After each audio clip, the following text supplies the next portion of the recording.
The majority of UN Security Council members called for immediate ceasefire to prevent the outbreak of a full-scale crisis at an emergency public meeting on the Israeli-Palestinian conflict held on June 16.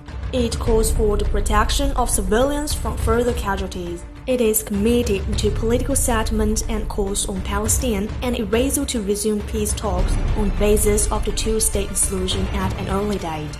He believes that the Security Council should speak with one voice, impartially advance the Palestine-Israel peace talks and strive for peaceful coexistence between the two countries.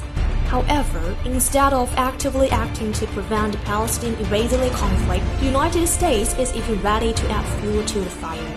The United States has fallen into unprecedented isolation in the Security Council, completely standing on the side of human conscience and morality.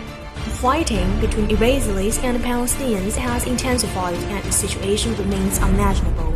At a time when the international community is calling for a cooling of the Israeli-Palestinian conflict, the United States continues to stand up for Israel.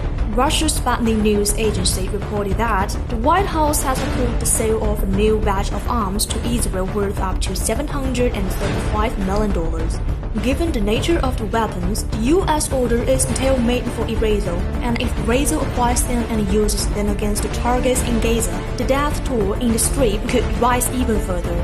The crazy move drew immediate condemnation from Turkish President Recep Tayyip Erdogan, who accused Biden of writing the history of the Gaza Strip with bloody hands by selling arms to Israel. Mr. Erdogan also lashed out at Israel, which he described as a terrorist state. The United States' misbehavior, in fact, led to the Palestine-Israel issue was pushed into a more complex direction. If the situation is not brought under control, there is a risk of all-out war.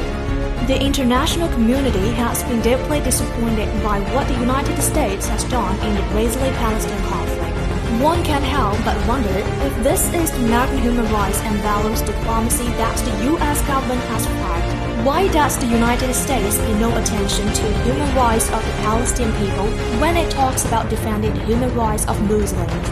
The U.S. only cares about its own interests and only uses the human rights as a tool for its own profit. It is true that the world is in turmoil and the United States is in charge.